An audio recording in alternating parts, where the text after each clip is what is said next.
Okay, grade 9 honours, welcome to the lesson for Act 1, Scene 4 of Romeo and Juliet, titled Pointless or Not. So by the end of this, you will analyse devices, poetic devices, their importance, their effect on the reader and connect them to the real world.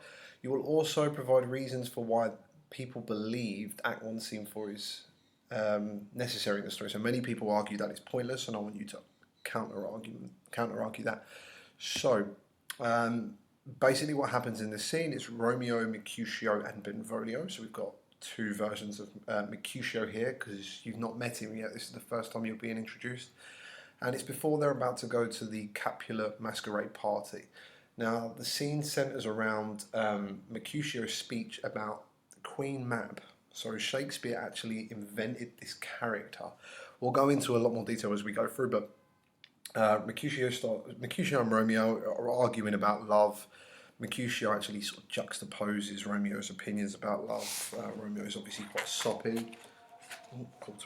Mercutio is the opposite. He's a lot more rude and baldy, like characters like Gregory Samson or the nurse.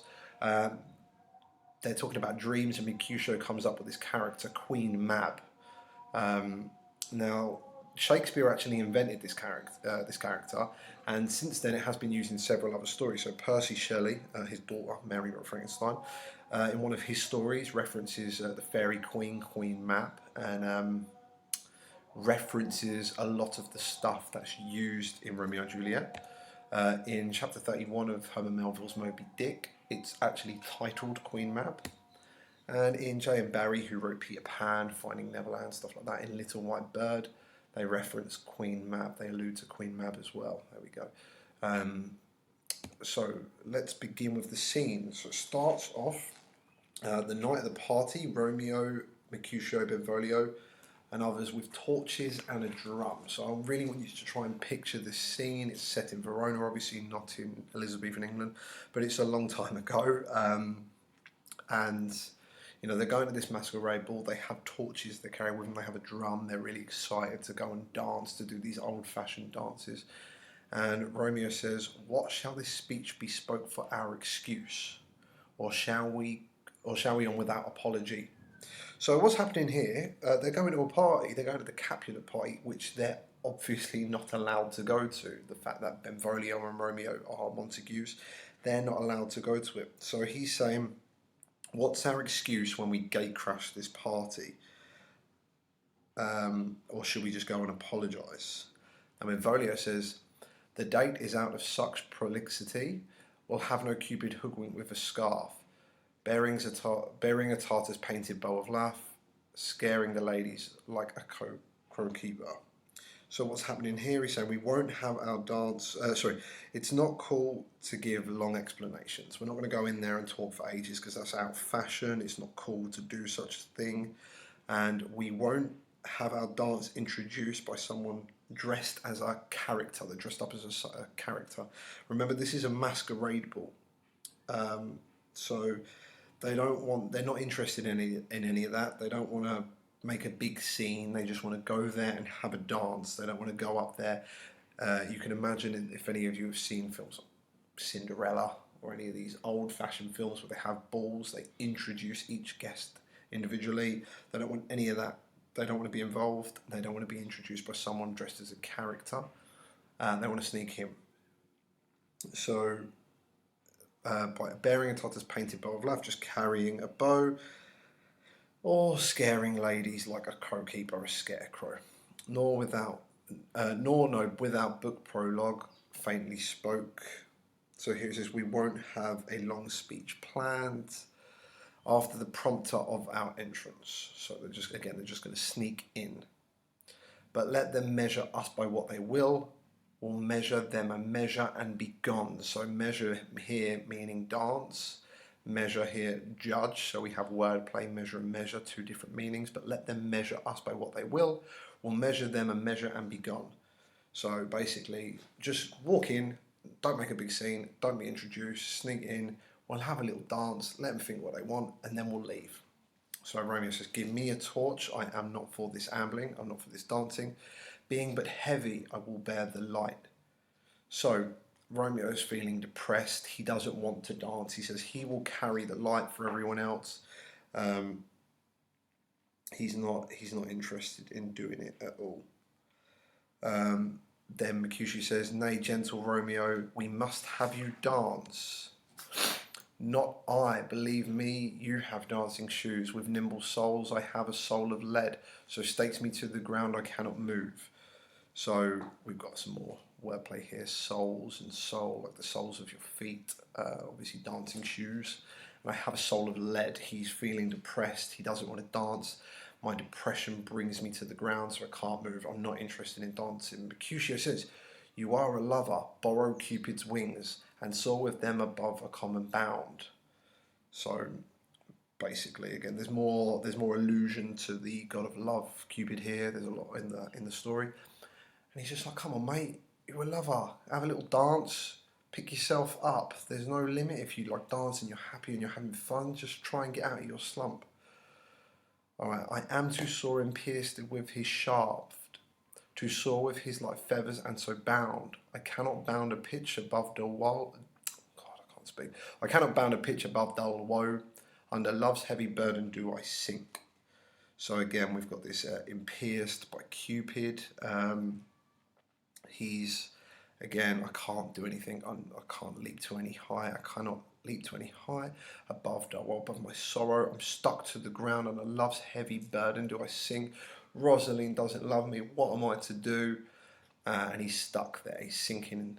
And they say, "And to sink in it, should you burden love to great depression for a tender thing?" So you're pulling love down, and love shouldn't be pulled down. Love should be something happy and uplifting. So they're just telling Mercutio juxtaposes Romeo in this scene. He's basically the happy one. He just likes women and partying, and Romeo's just obsessed with this one girl. "Is love a tender thing? Is it too rough, too rude, too boisterous, and it pricks like a thorn? If love be rough with you, be rough with love." If any of you have seen the Baz Luhrmann film, this is a really interesting part. I love this scene. So it says, "If rough be love with you, be rough with love. Prick for love for pricking, and you beat love down." Now, bawdy basically means sexual. I'm not going to go into detail there. If any of you know, if any of you can get us a reference, brilliant, but I'm not going into detail. "Give me a case to put my visage in. Give me a mask to put my mask in." So again, they're going to the masquerade ball. Mercutio is this really boisterous character. He loves partying and women and going out. And he says, "Advisor for advisor, give me a case to put my visage in." So I'm actually having this interesting discussion with the classes that are reading Lord of the Flies. One of the characters makes a mask out of charcoal and stuff like that he finds. We're saying the reason we wear masks is to pretend we're something we're not. But for many, when they wear a mask, they can be who they truly are. So here, give advisor for advisor, give an ugly mask for my ugly face. Is it that he's trying to, by wearing a mask, he's free to do what he really pleases? He can act without inhibition and things like that. He can do what he wants. What curious eye doth coat deformities. My notes here. "I don't care if people see the real me. I really don't care. I don't care if people see me for who I am. I wear this mask and I can act my true self, and I don't care what people think. Here are the beetle brows shall blush from me." So beetle face is just a type of mask they would have wore at a masquerade ball with big eyebrows. And that'll be the face where I can do what I want, and yeah, I can embarrass myself and it'll blush, but the next day I can take it off and go back to being a calmer version of myself. Benvolio says, "Come knock and enter, and no sooner in, but every man betake him to his legs." So as soon as we arrive, we're going to start dancing. We're going to put on our dancing shoes. Romeo says, "A torch for me, let wanton's light of heart tickle the senseless rushes with the head. So let happy people dance. I'm not happy. Let the playful people dance, tickle the senseless carpet with their heels. For I am proverbed with a grand..." Oh, I can't read my notes. "For I am proverbed with a grand sight, phrase, I'll be the candle holder and look on. So here we've got a proverb. Basically, you can't lose if you don't, oh, the game was never so fair and I am done. You can't lose if you don't play the game. So he'll just stand out, he'll watch from the outside in, and that way nothing can go wrong for him. If he doesn't play the game, if he doesn't dance, he'll leave as he went into the party. Won't do anything good, but nothing bad will happen either. So again, Romeo's just been really sort of sad in this scene. And then Mercutio says, "Tut duns the mouse," the constable's own word. So you're gloomy as a mouse, you're gloomy as the colour of a mouse, and you stay quiet as a policeman or a mouse. So basically you're just being really, really sad. It's an old proverb, it's an archaic proverb that we don't use today. So dun's the mouse. So dun is actually a colour. If thou art dun, horse named Dun, here, because we've got the capital letter, so that's a Celtic reference. So Celtic horse. Dun will draw thee from the mire. Oh, sorry, I didn't mention Celtic is like old Irish, Scottish, really, really old. Will draw thee from the mire, so will pull you out the mud. So you're being all stuck in the mud, you're really sad. If you are a horse, if thou art done, if you are this grey, browny coloured horse stuck in the mud, we will pull you out of the mud. Of save your reverence, love wherein thou sickest.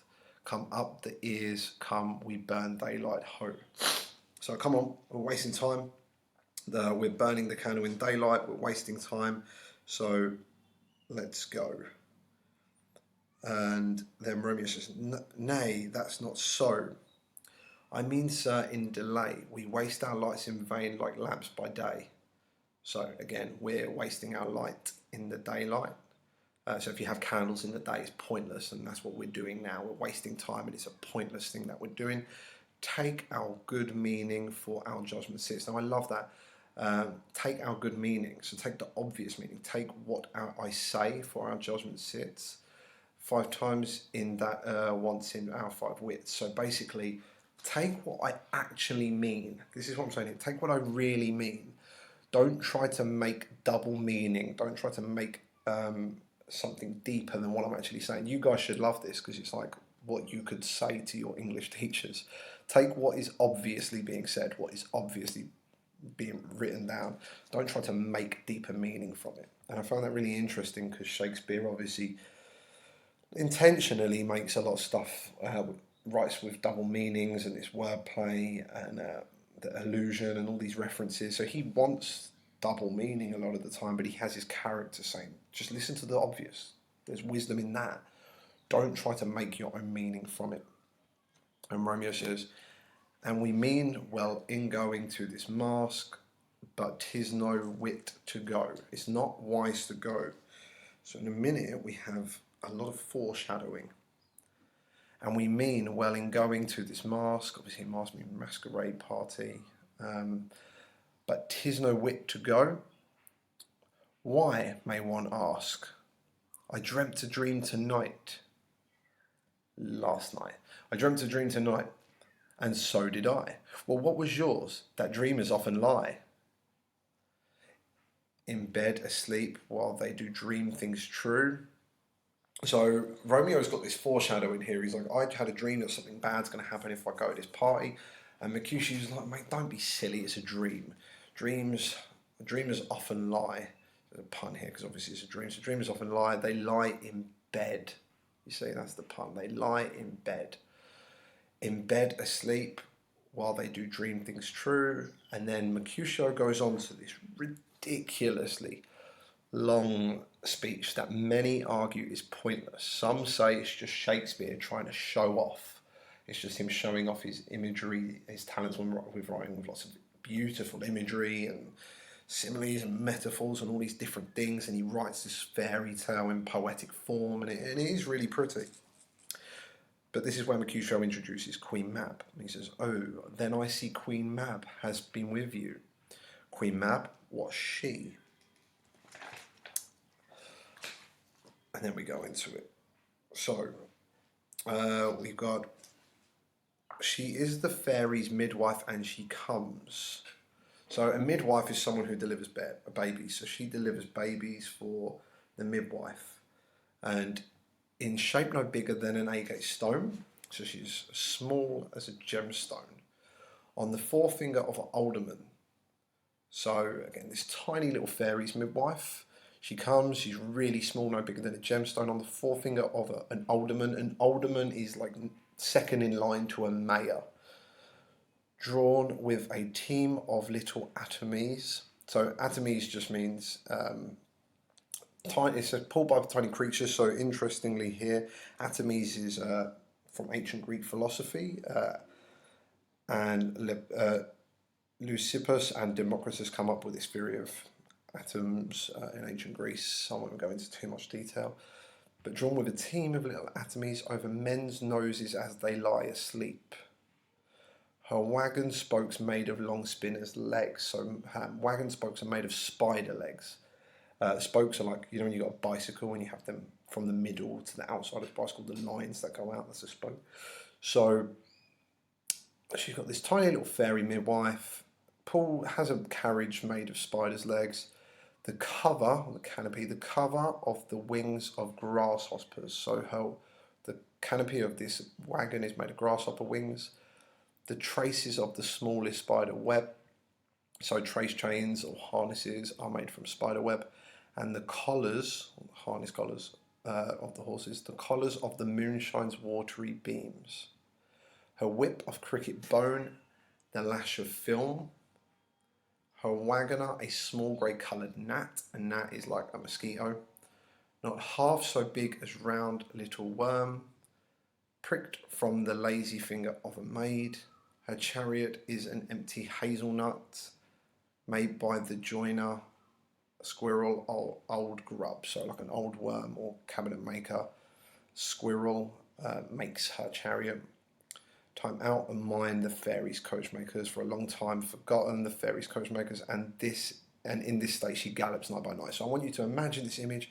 At the moment we've got this beautiful idea, like a fairy tale almost, of this fairy who goes around on a chariot made of like spiders' webs and spiders' legs and grasshopper wings, and it's an empty hazelnut and all these cool things. But it gets a bit darker as we go through. So, where are we? Oh, just find my wallet and pay it. Sorry, I've got stuff being delivered.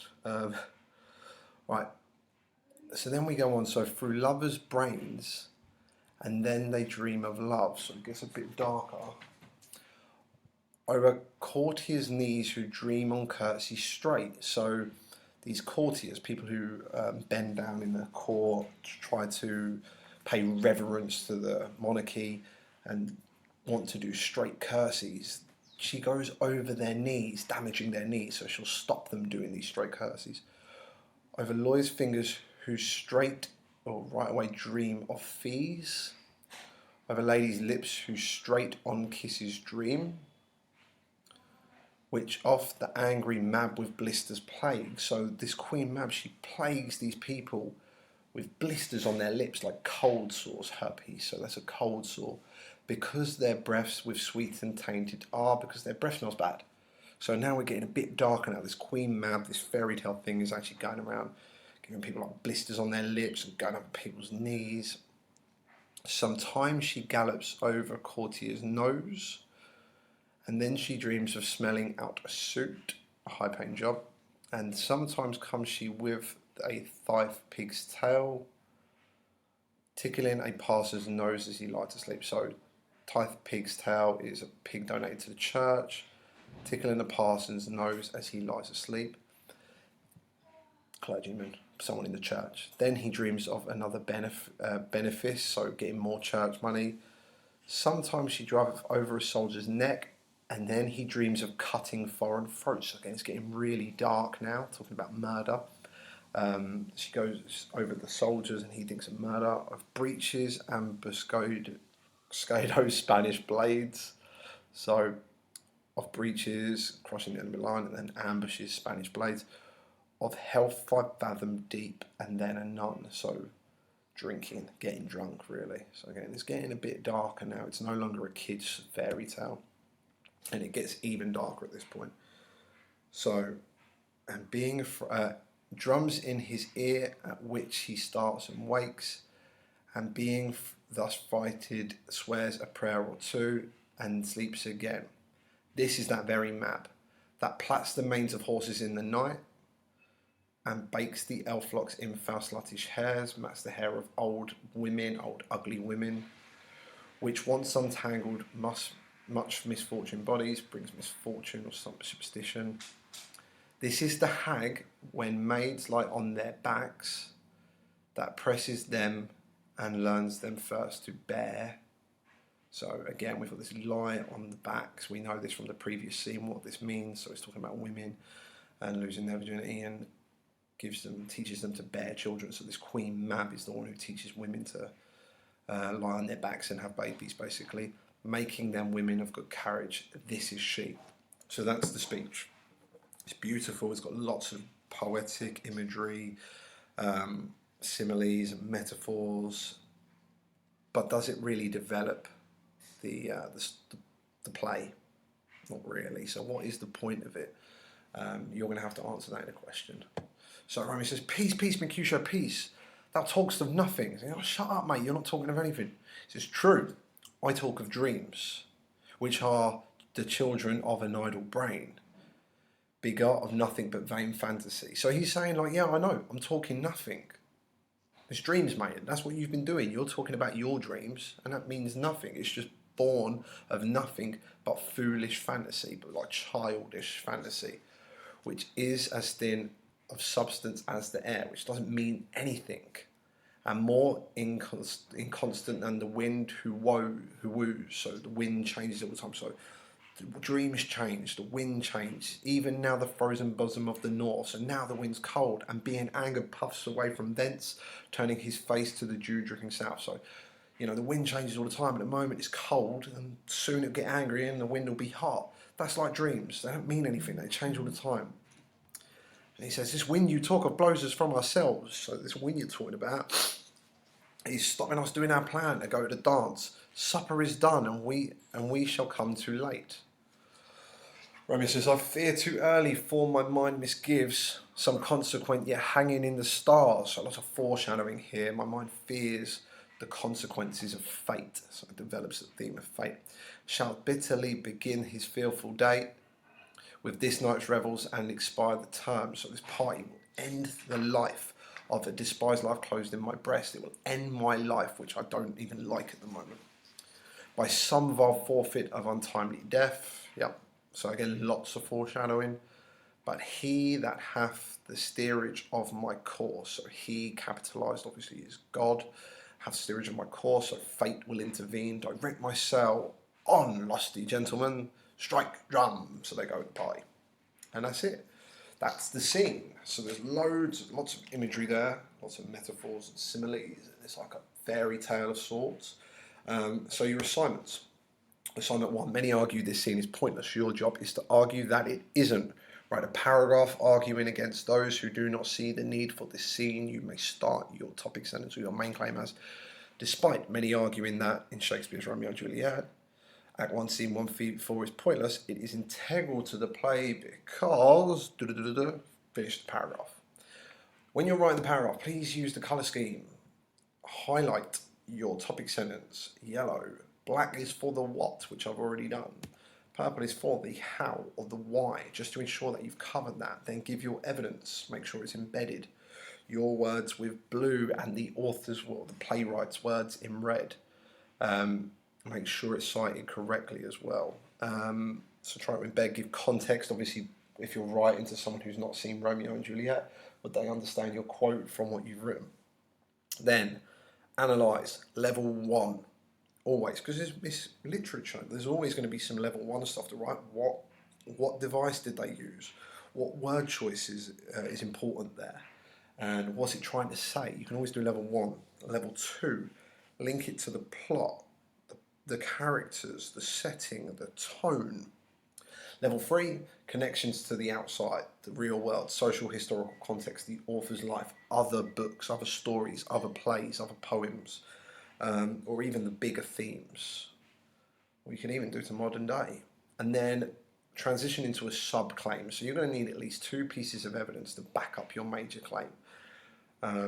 So transition to your sub-claim, do the same thing again.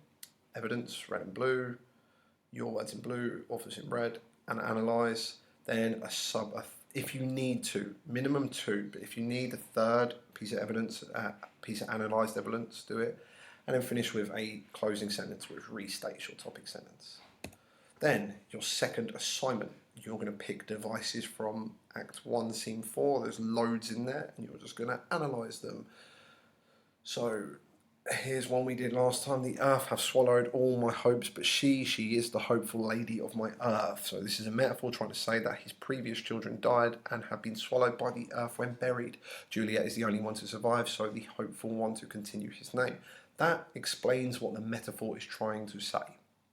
Level 2, how does it develop the character, the plot, the setting, or the tone? So this reveals a strong emotional attachment between Lord Capulet and his daughter Juliet, because his pride and clan love want his family name to continue through having children. Then level 3, link it to the outside, the social historical context, other stories, the author or the playwright and his life or intentions. How does it develop a theme? So this develops the theme of pride within the play. Moreover, in Elizabethan England, the infant mortality rate for babies was 13.5. There you go. So make sure you're doing that as well. Good luck. If you have any questions, please let me know.